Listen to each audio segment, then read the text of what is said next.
This is CGTN, China Global Television Network.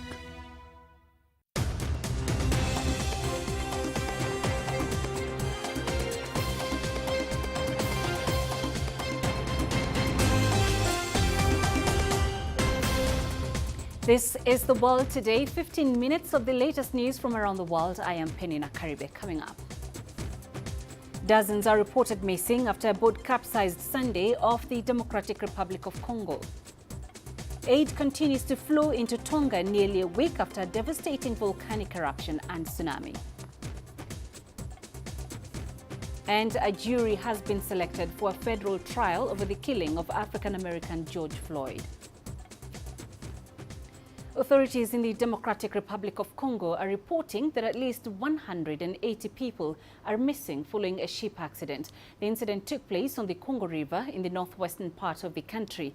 No further details have been released. Survivors say the vessel was overloaded with about 600 passengers at the time of the tragedy. However, the exact number of victims cannot be accounted for. Ship accidents are not rare across the DRC, particularly on the Congo River. Most are blamed on poor conditions of boats as well as overloading. Here's CGTN's Chris Chamringa with more details. This boat accident occurred in the northwestern province of the Equator in the DRC, and authorities there managed to find some bodies of people. They did not specify how many, but they reported that there are 180 people who are missing, a very large number, and there are fears that many other people are still missing.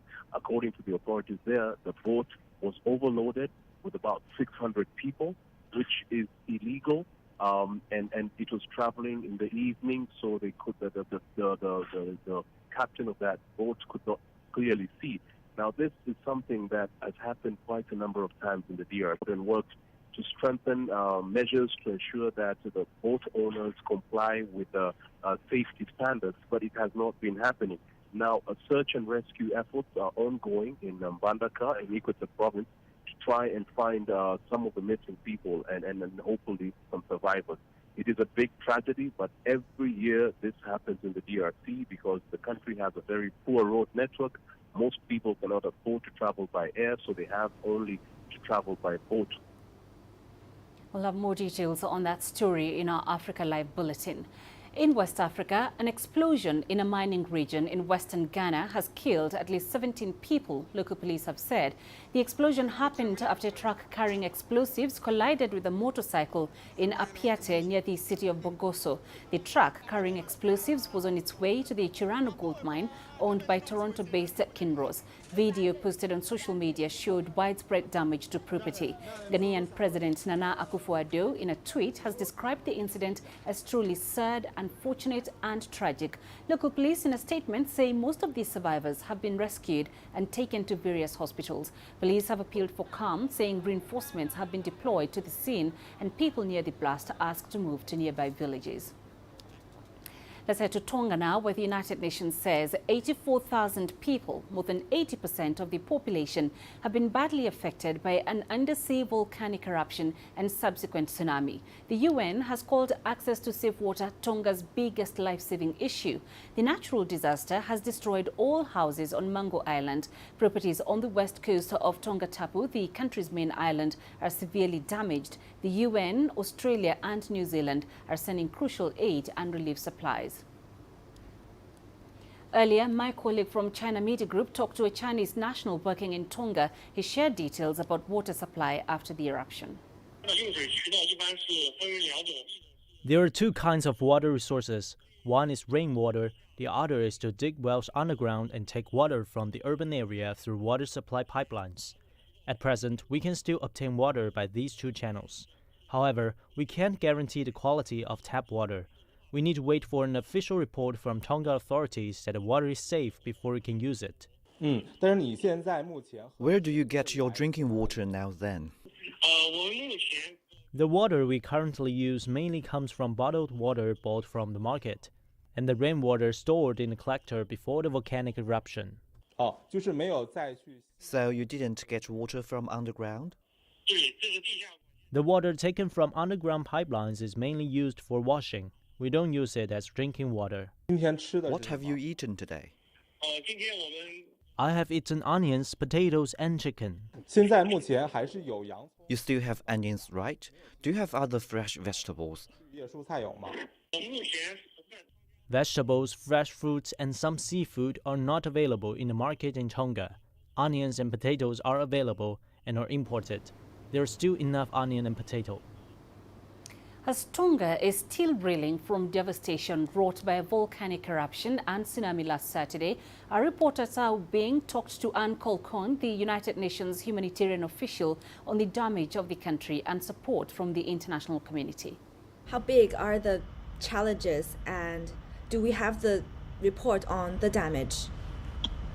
Yeah. So Tonga is currently undertaking an initial damage assessment, and we're anticipating the results of that.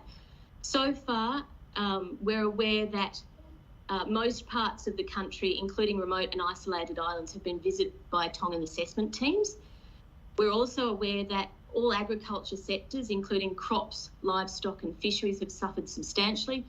So that affects approximately 1,200 households. No, sorry, 12,000 households. And we're also aware that the cleaning of ash continues. We're aware that the airport is now open, and we're also aware that at least 5 communities have been identified as having suffered significant damage to households in coastal areas. There are at least 31 houses completely damaged, 72 severely, 46 moderately and 23 minor. But that's a work in progress. We're still getting from UNISAT, the UN satellite, the detailed images of the devastation. These are available online, and they're showing significant ash coverage across the islands. We're also aware that there's still very limited internet connectivity, but this is improving. And I know that the Tongan government is working with the UN's International Telecommunications Unit and New Zealand and Australia and Digicel and other partners to improve connectivity, because this is a critical communications tool. Currently, the international community are also sending their condolences, of course, to the country, dispatching all those daily necessities onto the ground. What are your comments on that? It's great to see that the world community is standing by and ready to support Tonga. Yesterday, we had a coordination meeting with a range of donor partners around the region, and many of them made pledges of support to Tonga that are absolutely significant. And I want to reflect also that China has given already $100,000 through the Chinese Red Cross Society and has flagged that it may provide more assistance based on need in Tonga. In the U.S., jury selection has begun in the trial of 3 former police officers charged in the death of African-American George Floyd.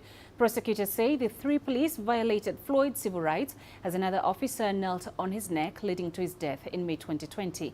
Dan Williams has more. A freezing morning in St. Paul, Minnesota, as jury selection began in the U.S. federal trial of 3 former police officers involved in the death of George Floyd in May 2020. Tu Tao, J. Alexander King and Thomas Lane all face Justice Department charges of abusing their position as police officers to deprive Floyd of his constitutional rights. It comes some 9 months after another former officer, Derek Chauvin, was convicted on state charges of murder and manslaughter. Chauvin was filmed kneeling on Floyd's neck for more than 9 minutes in May 2020. King and Tao also face an additional charge that they willfully failed to intervene to stop Chauvin's use of unreasonable force. All have pleaded not guilty to the federal charges. A separate trial on state charges of aiding and abetting murder is set for June 13th. Among a very limited number of people allowed into the courtroom during jury selection was Courtney Ross, George Floyd's fiancée. I tell a lot of people, when you've lost someone, there really never feels like there's justice. But I truly believe that these men need to be held accountable. And accountability means that a guilty verdict will come. And they'll have to spend their time in jail just like everybody else who commits a crime does. Almost 20 months have passed since Floyd's death. There has been some progress in addressing issues around police brutality and racial inequality. But Ross believes so much more needs to be achieved. Minneapolis, I believe, is starting a foundation for how we are going to react now in the future to citizens and the way we treat them and the way the police need to respond to that. We are showing people that we are not going to accept these old racist ideologies anymore. We're game changers in Minneapolis. The judge in this trial has said that jury selection could be completed by week's end and expects the trial to last about 4 weeks, while the questions and the issues raised by Floyd's death will no doubt take much longer to address. Dan Williams, CGTN, St. Paul, Minnesota.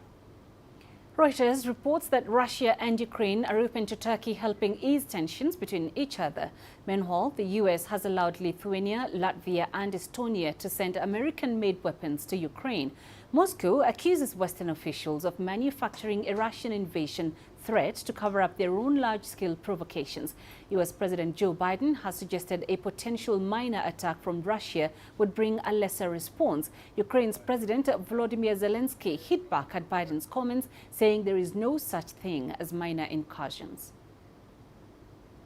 And that's it for this edition of The World Today. I'll be back shortly with more news from across the continent on Africa Live. Thanks for watching.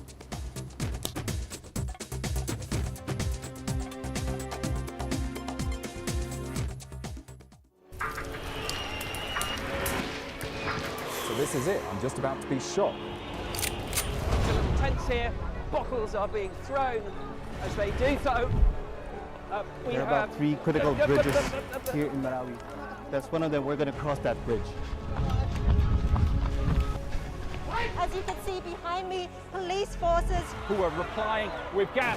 Gas just came in. Tear gas, so it's all begun now. Divisions leading the charge into West Mosul have brought us here. Just got to be careful here with some gunshots. This is where most of the fighting has been concentrated. This is the front line now after 9 days of fighting. We're about 2 to 3 kilometers from the front clear line. view of this front line position.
This is CGTN, China Global Television Network.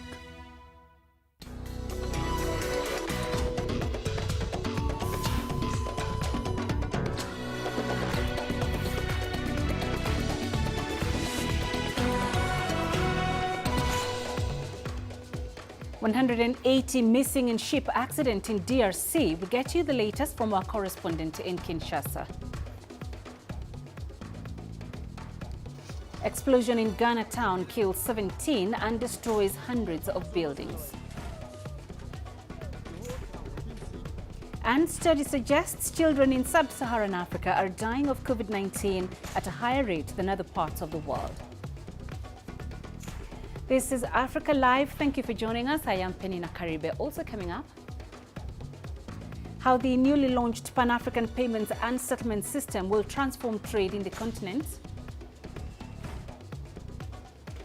In sports, Africa Cup of Nations holders Algeria knocked out of the tournament by Cote d'Ivoire. Authorities in the Democratic Republic of Congo are reporting that at least 180 people are missing following a ship accident. The incident took place on the Congo River in the northwestern part of the country. No further details have been released. Survivors say the vessel was overloaded with about 600 passengers at the time of the tragedy. However, the exact number of victims cannot be accounted for. Ship accidents are not rare across the DRC, particularly on the Congo River. Most are blamed on poor conditions of boats as well as overloading. CGTN's Chris Chamringa joins us live from Kinshasa. Chris, give us the latest on the rescue and recovery efforts. Well, Peninah, there's been no official communication from the government about the search and rescue efforts, but I spoke to a resident of Mbandaka city, which is about 105 kilometers from where this accident happened, and he said that there are 180 people that have been reported missing. He said that the boat was a very old one that had no lights. It was traveling at night, which is all illegal. But then this is something that keeps happening in the DRC because the agencies that are supposed to enforce navigational standards are often do not follow, the regulations. Some of them are bribed by officials and let passengers travel in these boats that are overloaded. And this is a problem, a big problem that keeps happening in the DRC because every year there's such boat accidents that many people die. Last year we also had a similar one in the western part of the DRC where about more than 300 people are believed to have died. Peninah? So, Chris, an old boat carrying about 600 passengers, at least according to survivors. What does that say about the situation of this form of transport in the country? Is there no regulation?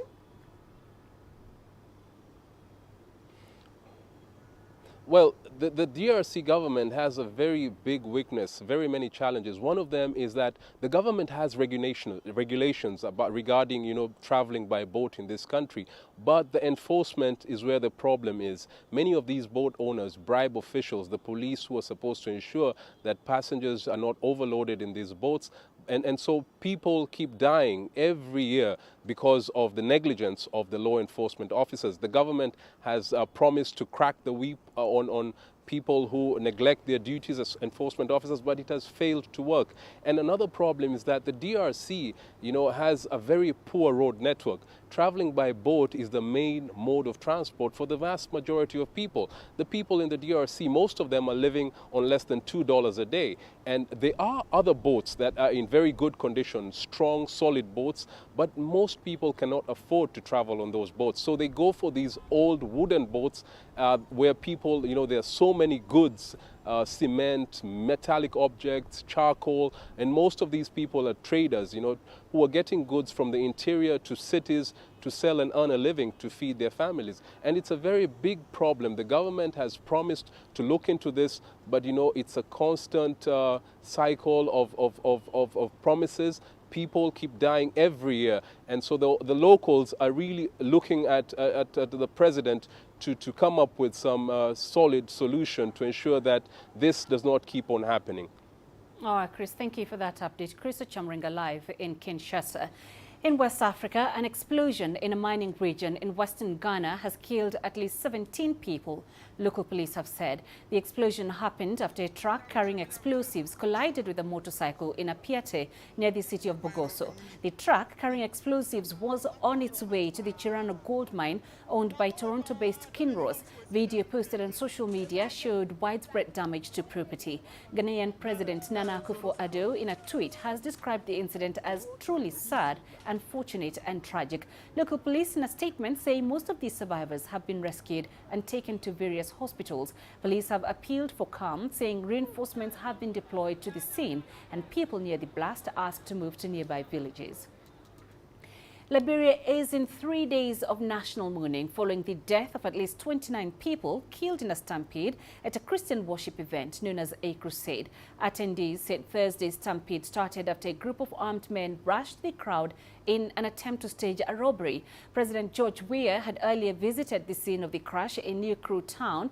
He declared street gangs an increasing problem in Liberian cities in recent years. Cham Gonor tells us more.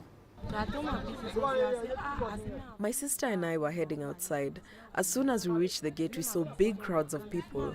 People were pushing each other, falling on others, and that's when we decided to go back.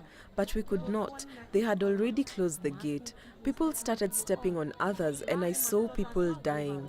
People were stepping on my back and my chest. I fainted only to wake up and find myself in hospital. I want to see her. I want them to show me she's there alive. If I see her, I believe she's okay. This has been the situation since the stampede at a church in New Crew Town in Liberia on Thursday. Families coming to identify bodies of their loved ones. Liberian President George Weah has ordered an investigation. One person has already been arrested. Bands of Liberian street gangs, known as Zogo, are believed to be behind Thursday's incident. Zogo boys is a local term for young criminals. So when the service finished, the group that was going... What really caused the people to start running was the men who were at the entrance. They were attacking the people that were leaving the service. When the service finished, there were people that were going home already. In the highly religious country of Liberia, where a majority of the population of 5 million is Christian, crusades are common. Accidents are also relatively common. A stampede at a similar prayer event in the center of the country in November 2021 killed 2 infants and hospitalized several others. Chamrono, CGTN.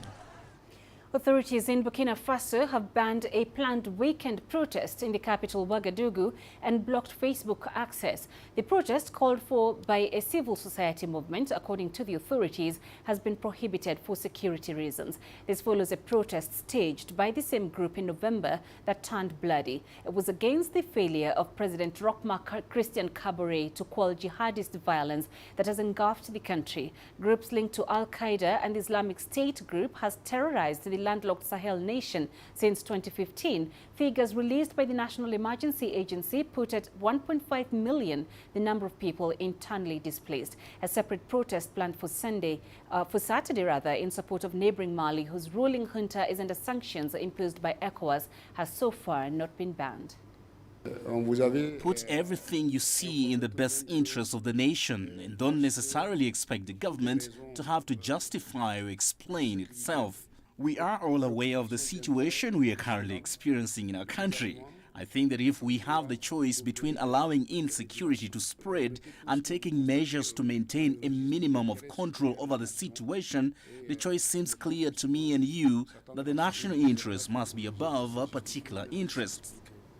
We're now joined by Malik Lingani, a political analyst based in the capital, Ouagadougou. For more on this, Malik, a surge of militant violence there in Burkina Faso has become a key concern. What is fueling this? Thank you very much. Since 2015, as you mentioned, Burkina Faso is under attack daily basis, and we are now registering more than 2,000 killed and 1.5 million internally displaced people. The president, Christian Kabore, has failed to solve this terrorist problem in Burkina Faso.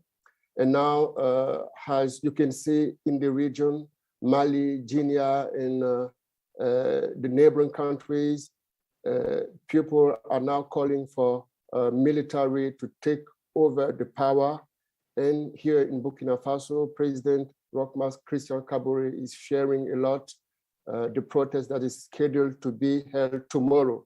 So for that, since 10 days now, internet has been restricted, Facebook access has been restricted to demobilize the protest movement. But as you can see, this is becoming one more reason for people to protest. In Burkina, there is too much people that are using Facebook for the advertising. There are too many people that are using Facebook for their work. And today, the government has decided to restrict the access to Facebook. And Wednesday, the government, after a meeting, said that the is being done in restricting Facebook. So the situation is not really under control, and we are waiting for tomorrow to see what's going to happen. All right, thank you very much, Malik, for that. Malik Lingani joining us from Ouagadougou. Now, the UN mission in Mali says it has resumed flights over the Sahel region starting Friday. The move is part of efforts to fight jihadist rebels. The flights had been suspended pending talks with the ruling junta. Only medical evacuation flights were in operation. The suspension coincided with a diplomatic standoff between Mali's interim leaders and the Economic Community of West African States. ECOWAS imposed sanctions on Mali after the junta there refused to deliver on a promise to hold elections in February. They instead proposed remaining in power for up to 5 years before conducting the vote. Both sides have closed borders in response to the fallout. Today, we feel a clear improvement in the security framework, and this is due to the various operations that have been launched recently. And these operations are beginning to bear fruit. Therefore, we can only thank and congratulate the commitment of the FAMAs as well as their partners who fight daily with bravery and determination to bring security and peace throughout Mali. And these various operations ultimately aim for the return of the state to create conditions for a secure, peaceful environment for the organization of free and credible elections, which is the sine qua non of a return to a secure and peaceful constitutional order. You're watching Africa Live. Let's take a quick break. Coming up, study suggests children in sub-Saharan Africa are dying of COVID-19 at a higher rate than other parts of the world.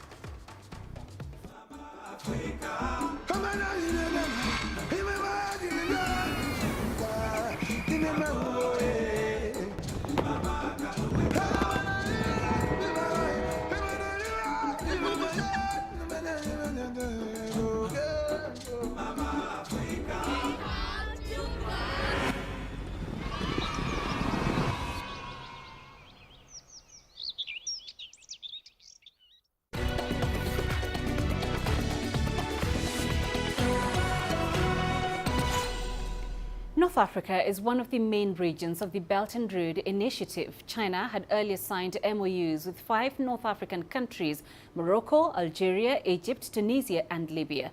While Morocco has been the first of these countries to sign a final implementation agreement this month, the others have been already active in their cooperation with China. Yasser Hakim looks at the importance of the Belt and Road Initiative for Egypt.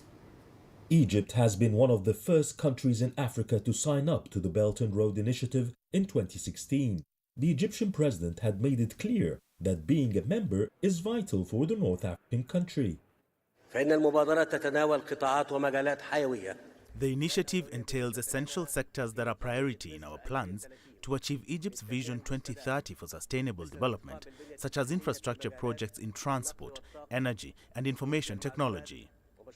It also goes hand in hand with our priorities of stimulating economic growth, increasing manufacturing, and raising bilateral trade and financial cooperation.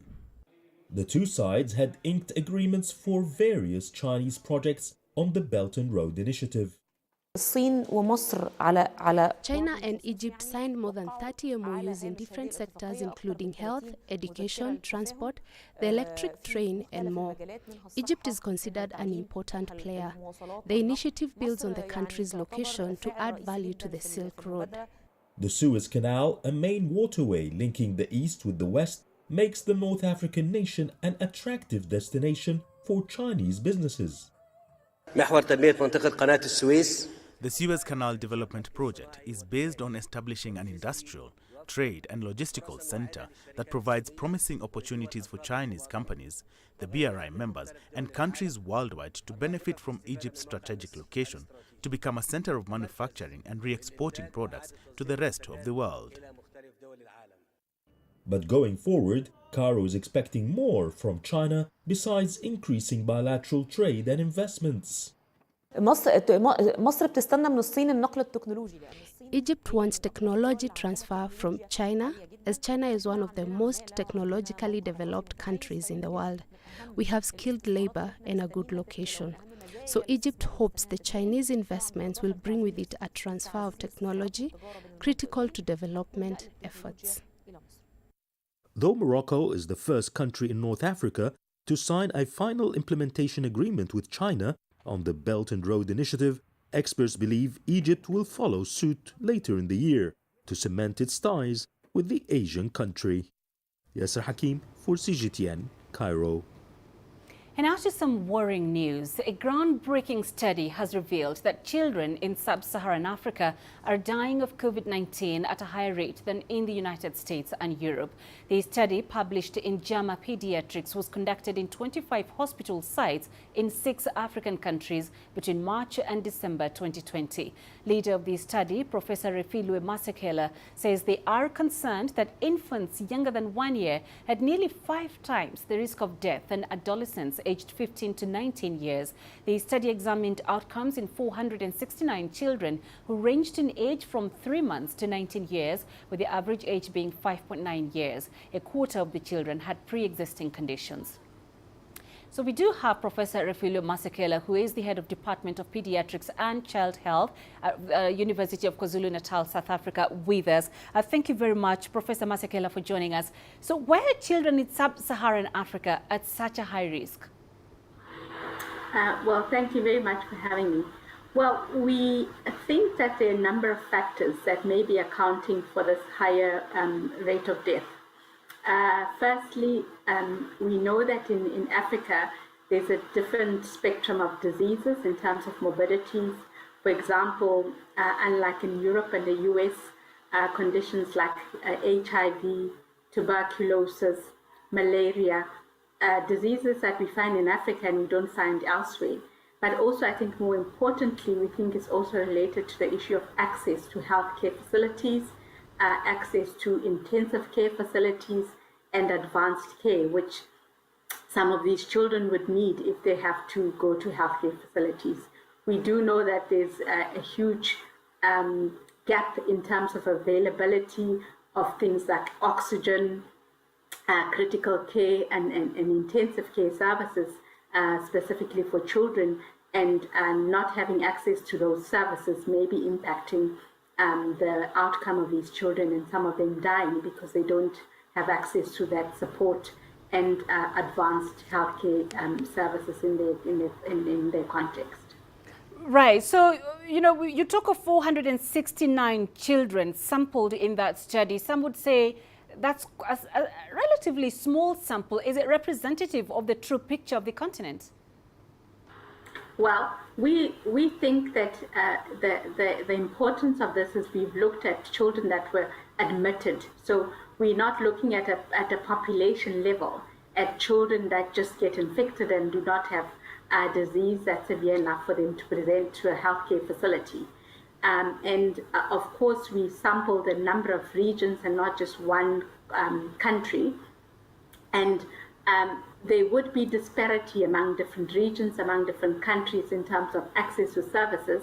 But I think what is important is that we have looked at 6 different countries and have found that overall, comparatively, if we compare this data to elsewhere, it looks like children are dying. And this is not just a finding that we found in Africa. There's also a study in another low middle income country in Brazil, which had similar findings. So we don't think that we've got the wrong answer. We think that the answer is probably correct.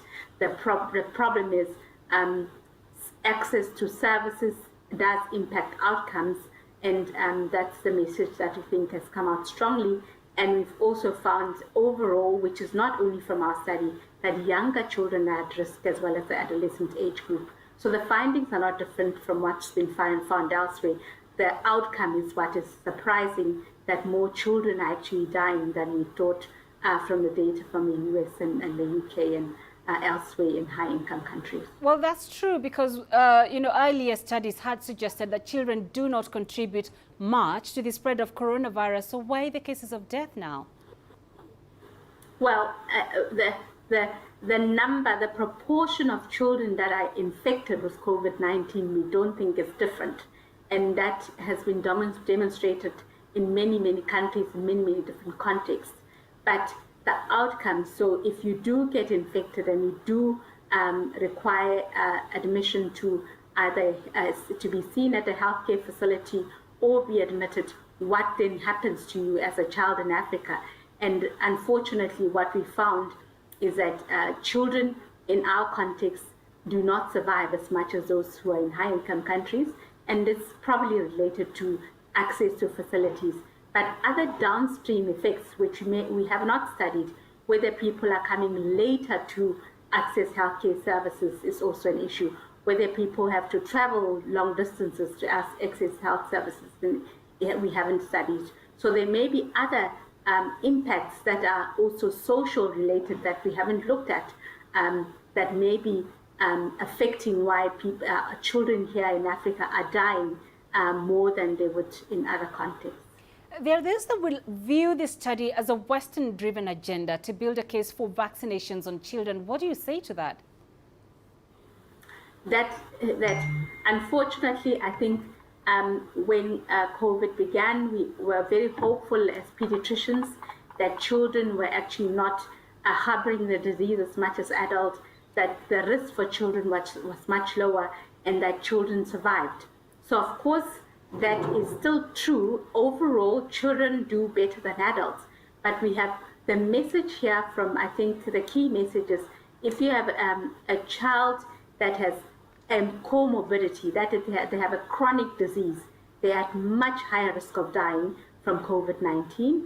And this would be really fitting into a public health message that children, adolescents in that 15 to 19-year-old age group with comorbidities, if there is limited access to vaccination, that's the target group. Just like we have target groups in adults, the elderly, those with comorbidities, we have just shown again that in children in Africa, vaccines should really, if there's a limited access to vaccines, they should really be driven and used in that very high risk category of children. But of course, I don't think that this is unique to Africa. The whole world over, vaccines have shown that they're safe. Vaccines have shown that they reduce the risk of people having critical disease as well as death. And I don't think that is debatable. What I think we have demonstrated is that if people are at high risk, which is exactly what the study has shown, these would be the ones that should be targeted for vaccination and prevention of severe disease as well as death. So that I think is the message from the study. Oh, as Professor Refilwe Masekela, thank you very much for joining us. The Ethiopian Ministry of Health has welcomed a donation of 2.2 million doses of Sinopharm vaccines from the Chinese government. While signing the Memorandum of Understanding, Ethiopian Health Minister Dr. Liat Adesse hailed China's continued support in the fight against COVID-19. The Chinese ambassador to Ethiopia, on his part, said this donation was a demonstration of China's commitment to strengthen ties. China has donated over 2 billion doses of vaccines to more than 120 countries around the globe. Would like to express our sincere appreciation for the government of China for this fifth cycle of donation of COVID-19 vaccines. This today's donation is 2.2 million doses of Sinopharm vaccine, which makes the total donation so far from the government of China are up to 7.5 million doses of Sinopharm vaccines, helping to access the vaccines to our communities and protect from COVID pandemic and help us in the mitigation of this pandemic. China and Ethiopia are good brothers, and sisters. We always support each other. China cherish and pay great attention to the friendship between Ethiopia and we will continue to support Ethiopia to fight against COVID-19. And in 2022, we will make more vaccines to deliver here. This is Africa Live. Coming up in business news, how the newly launched Pan-African payment and settlement system will transform trade in the continent. And Rwanda transforms an otherwise killer lake into a source of electricity.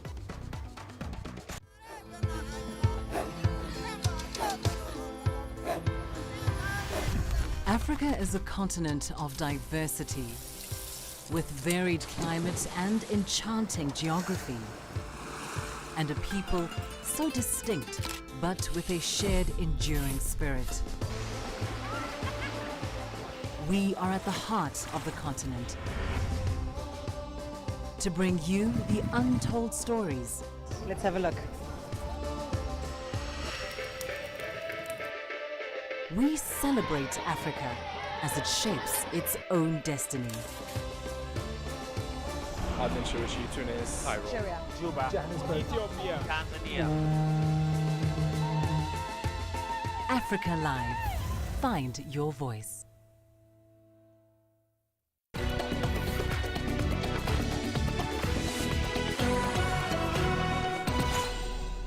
Ghana's state-owned oil company is progressing with plans to sell liquefied natural gas throughout West Africa. This is after shipments of the fuel begin to flow to an import terminal in the country this year. The Tema LNG Terminal Corporation is expected to start commercial operations at the plant in the second quarter of this year. Ghana National Petroleum Corporation will buy the LNG from Tema and sell it onward. GNPC also says it is working with partners interested in building infrastructure to sell LNG to domestic users and those within the sub-region looking to boost power. The firm says it plans to create an energy hub for the region.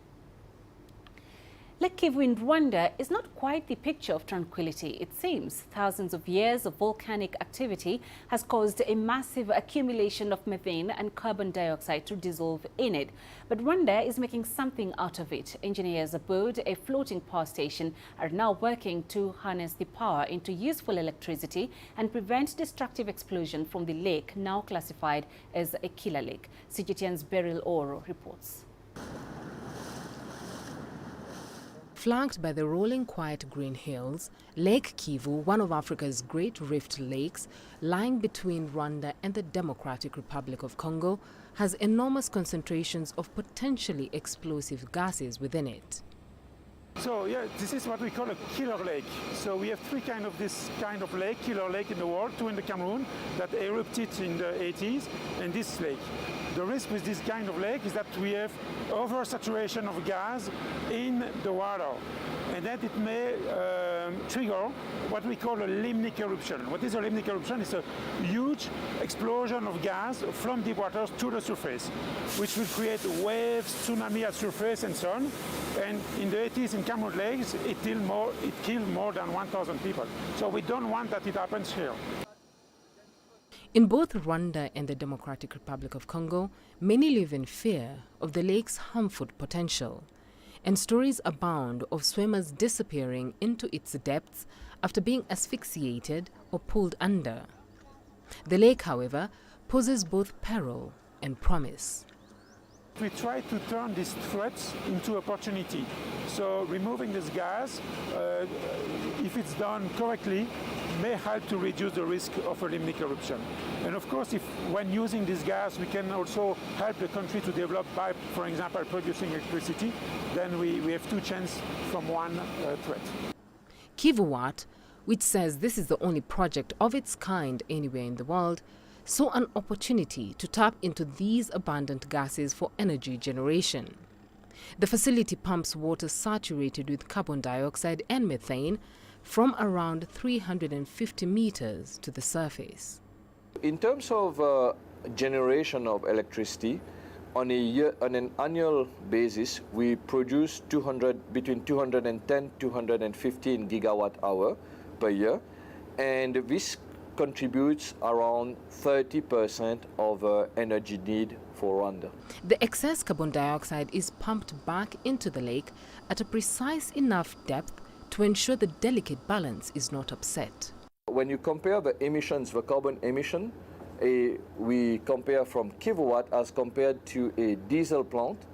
Kilowatt is like 3 times less polluting as compared to a conventional diesel-driven power plant, and is 5 to 6 times less polluting in terms of carbon emission to a traditional or conventional peat power plant.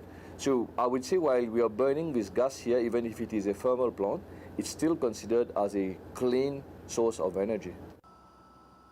The company says it hopes that removing methane could over time reduce the pressure within the lake and possibly lower the risk of a limnic eruption. How long it will take to deplete these vast gas reserves will depend on the pace of extraction. Beryl Oro, CGTN. And coming up in sports, Africa Cup of Nations holders Algeria knocked out of the tournament by Cote d'Ivoire.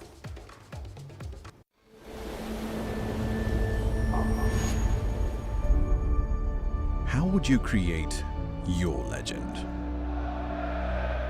On the fields,